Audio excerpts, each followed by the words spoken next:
Assalamualaikum warahmatullahi wabarakatuh. Baginda baru saja membaca kisah kitab tentang kehebatan Raja Sulaiman yang mampu memerintahkan para jin untuk memindahkan singgasana Ratu Bilqis di dekat istananya. Baginda tiba-tiba merasa tertarik. Hatinya mulai tergelitik untuk melakukan hal yang sama. Mendadak beliau ingin istananya dipindahkan ke atas gunung agar bisa lebih leluasa menikmati pemandangan di sekitar. Dan bukankah hal itu tidak mustahil bisa dilakukan karena ada Abu Nawas yang terkenal amat cerdik di negerinya.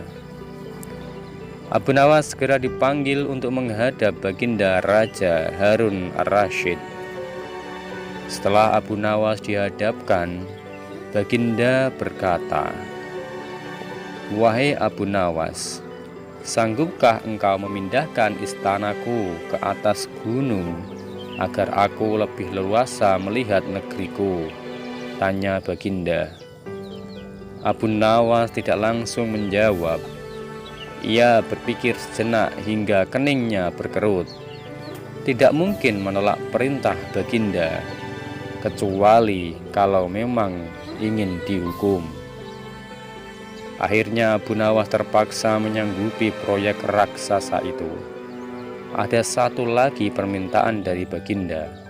Pekerjaan itu harus selesai hanya dalam waktu 1 bulan. Abu Nawas pulang dengan hati yang bingung. Setiap malam ia hanya berteman dengan rembulan dan bintang-bintang. Hari-hari dilewati dengan kegundahan. Tak ada hari yang lebih berat dalam hidup Abu Nawas kecuali hari-hari ini. Akan tetapi pada hari ke-9 ia tidak lagi merasa gundah gulana. Keesokan harinya Abu Nawas menuju istana. Kemudian ia menghadap kepada Baginda untuk membahas pemindahan istana. Dengan senang hati Baginda akan mendengarkan apa yang diinginkan Abu Nawas. Kemudian Abu Nawas berkata, "Ampun tuanku Baginda Raja, hamba datang ke sini hanya untuk mengajukan usul untuk memperlancar pekerjaan hamba nanti," kata Abu Nawas. "Apa usulmu wahai Abu Nawas?" tanya sang raja. "Hamba akan memindahkan istana Paduka yang mulia tepat pada hari raya Idul Kurban yang kebetulan hanya kurang 20 hari lagi." "Kalau hanya usulmu begitu, baiklah," kata Baginda. "Satu lagi Baginda," Abu Nawas menambahkan perkataan. "Apalagi?" tanya Baginda. "Hamba mohon Baginda menyembelih 10 ekor sapi yang gemuk untuk dibagikan langsung kepada fakir miskin," kata Abu Nawas. "Wahai Abu Nawas, usulmu kuterima," kata Baginda menyetujui usul Abu Nawas. Kemudian Abu Nawas pulang dengan perasaan riang gembira. Kini tidak ada lagi yang perlu dikhawatirkan. Toh nanti bila waktu tiba, ia pasti akan dengan mudah memindahkan istana Baginda Raja. Jangankan hanya memindahkan ke pucuk gunung, ke dasar samudera pun Abu Nawas sanggup.